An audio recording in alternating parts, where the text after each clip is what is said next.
우리 사람의 행동 반경이 굉장히 넓어졌죠. 그래서 뭐 몇 시간 후면 내가 중국에 가 있고 일본에 가 있고 프랑스에 가도 다 할 수 있어요. 그러니까 행동 반경이 넓다 보니까 어떤 한 지역에서 새로운 질병이 생겼을 때 그것이 급속도로 퍼져나간다는 얘기죠. 그래서 교통산의 발달이 첫 번째 원인이고요. 두 번째는 인간의 과학기술의 발달에 따라서 인간의 생활 반경이 넓어졌어요. 옛날에 한 지역에서만 머물러 살았는데 지금은 산림 지역이라든가 밀림 지역을 계속 개발하고 있어. 그래서 과거에는 한 지역에만 있던 풍토병이나 토착병이었는데 그것이 밖으로 빠져나온 경우가 있다는 얘기죠. 에이즈라고 하는 것도 원래 한 지역에 있던 풍토병이었어요. 한 지역만 있었던 풍토병인데 그게 우리가 그 안으로 들어가서 그 질병을 갖고 나온 거나 마찬가지죠. 그래서 우리가 끊임없이 밀림을 훼손하고 자연을 훼손하는 과정에서 우리가 전혀 맞닥뜨리지 못했던 새로운 질병을 만나게 되는 경우가 많아요. 감염되고 비행기 타고 다른 나라로 옮겨가고요. 또 퍼져나가고 이런 과정이 반복된다는 얘기지. 그 다음에 세 번째 이유는요. 가축한테 원인이 있어요. 가축. 그래서 대부분 새로 등장하는 질병은 인수공통 감염병 또는 인수공통 전염병이라고 불러. 인수할 때 인이 뭐야? 사람, 수는 동물. 짐승이다, 짐승. 그래서 사람과 동물이 같이 감염되는 질병인데 원래는 그 동물에서만 있던 질병이고 사람한테 감염이 안 되는 질병이었어. 근데 그 동물들을 우리가 지금은 대량 사육하고 있어. 몇만 마리, 수십만 마리를 기르고 있으니까 그 동물 내에서 존재했던 어떤 바이러스가 막 번지는 과정에서 돌연변이가 일으킬 수 있다는 얘기지. 돌연변이 일어나고 그것이 사람한테 감염될 수 있게끔 돌연변이가 일어날 수 있다는 얘기죠. 그렇죠? 근데 우리가 아주 먼 옛날에는 동물을 뭐 2마리, 3마리 정도만 기르었는데 지금 수십 마리 기르다 보니까 그 동물들 사이에서 새로운 질병이 등장할 수 있는 확률이 어떨까? 대단히 높아졌어요. 왜? 감염 횟수가 증가하니까. 변종의 확률이 높아졌죠. 그다음에 거기서 만드는 변종이 사람한테 영향을 준다는 얘기야. 그래서 우리가 그런 얘기 들어봤을 거야. 사스는 사양 고양이, 조류독감은 돼지, 메르스는 낙타. 그렇죠? 이렇게 왔단 말이야. 그래서 에볼라. 그런 가축을 통해서 우리 사람한테 전돼요. 그런데 지금 현재 보면 대부분 박쥐라는 이야기를 많이 해요. 박쥐. 원래 박쥐가 그 질병을 옮기는 그런 범죄니까 그 원인으로 지목받고 지탄받는 이유가 바로 뭐냐면 아직까지 밝히지 않았지만 박쥐의 수명이 굉장히 길어요. 한 30년에서 한 40년 정도를 살아요. 박쥐는. 그리고 박쥐는 집단 생활을 하고 있고요. 오랜 기간 살고요. 또 하늘을 날 수 있다 보니까 굉장히 행동 반경이 넓다는 이야기죠. 그러니까 다양한 바이러스에 노출된다는 얘기야. 그리고 그 박쥐를 통해서 그 박쥐가 갖고 있던 바이러스가 사람한테 직접 옮겨올 수는 없어요. 너무 중간의 거리가 어때? 멀어요. 그래서 그 중간 단계가 있어야 돼요. 그 중간 단계가 바로 누구야? 가축이에요. 뭐 돼지라든가 고양이라든가 낙타라든가 이런 것을 거쳐서 거기서 돌면이 일으켜서 사람한테 넘어온다는 얘기죠. 그렇죠?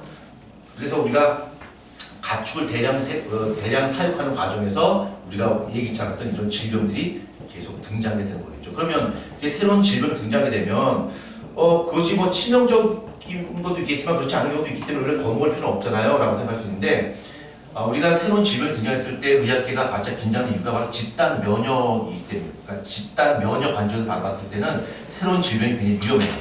집단 면역이라고 하는 것은 그 집단 내에 대부분의 사람들이 그 질병에 대한 항체를 갖고 있으면 감염되는 사람의 숫자가 적어요.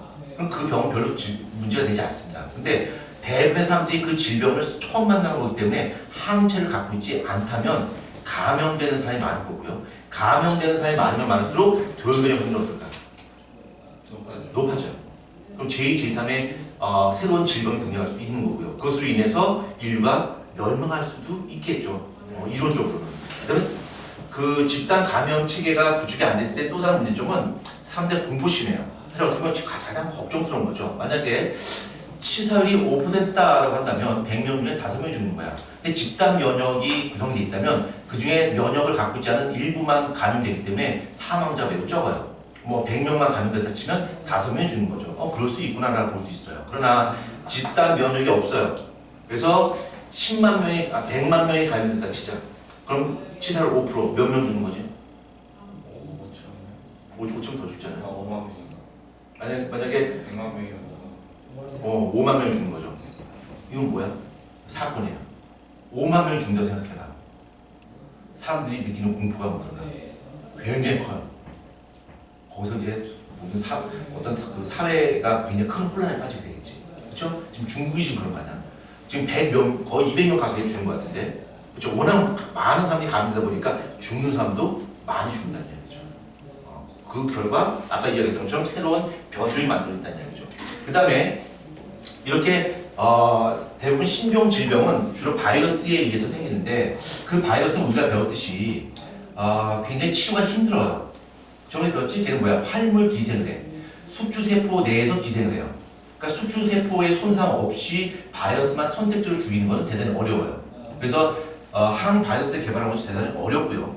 두 번째 원인은 이 바이러스는 매우 단순한 구조를 갖고 있기 때문에 변종이 쉽게 만들어져요. 그 백신 만들어봤자 또 변종이 만들어져요. 세 번째는요. 이 백신을 개발하는 회사에서, 제약회사에서 바이러스 백신을 만드는 거에 별로 흥미를 못 느껴요. 왜 그럴까?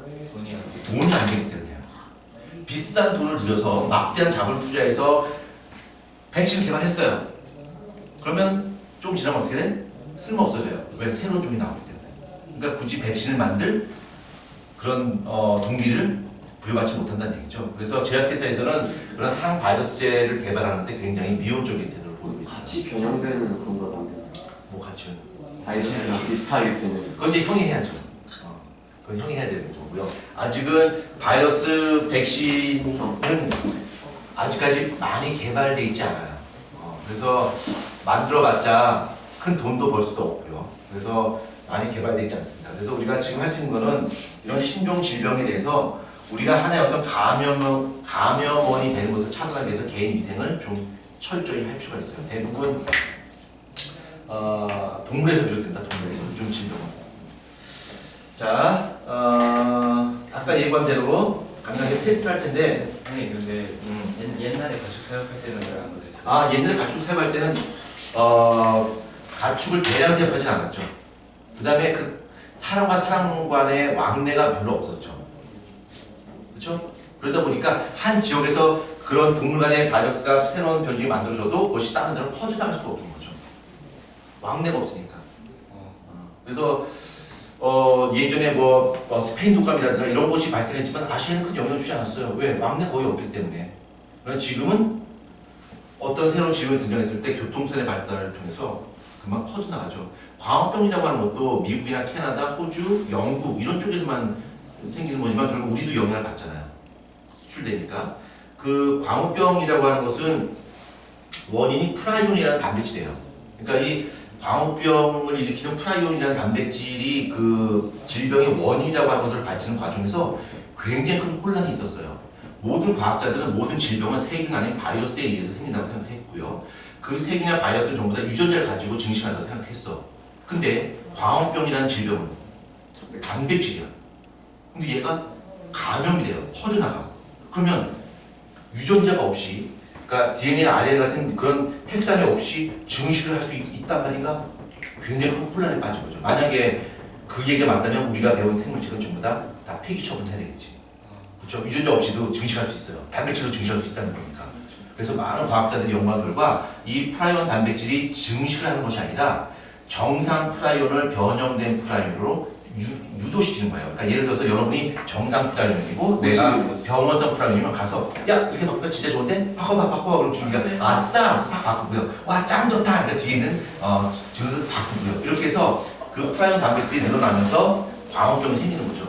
그 광우병은 뇌송성 구멍다. 뇌 구멍 뚫려요. 그래서 그 소한테 생기는 것을 우해면 상내증이라고 불러요. 소우자, 해면 뭐야? 스펀지. 그러니까 이 스펀지 모양으로 구멍이 쑥 뚫린다는 얘기죠. 그게 그 처음에 양부터 시작했어요. 내가 얘기했죠. 그렇죠. 스크래프병. 그래서 그 광우병도 역시 마찬가지고요. 한 지역에서 발생하지만 그것이 전 세계적인 영향을 주잖아. 그렇지? 정말 무섭습니다. 그러니까 아무도 모르는 사람들은 손 잘 짚고 하지만 나는 TV 볼 때마다 2차 감염자가 생겼네. 야 이거 심각한데 좀 걱정도 많이 되고요. 그래서 마스크도 쓰고 다니고 지하철 타고 다니기 때문에 마스크 꼭 써야 되고요. 손 소독제 준비해갖고 장갑 끼고 다녀야 돼. 장갑은 끼는 게 도움이 안 됩니다. 자, 손을 씻는 게 나아요. 왜 그러냐면 지금 그 코로나 바이러스라고 하는 것이 왜 코로나 바이러스냐면 바이러스가 공 모양으로 생겼어요.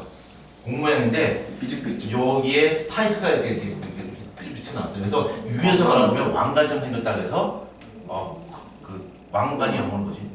크라운의 라틴어가 코로나예요. 그래서 코로나 바이러스라고 그러죠. 그러니까 얘는 유전자를 뭘로 갖고 있냐면 RNA를 갖고 있어요. 그러니까 DNA는 이중 나누고인데 RNA는 왜 다르게 어때?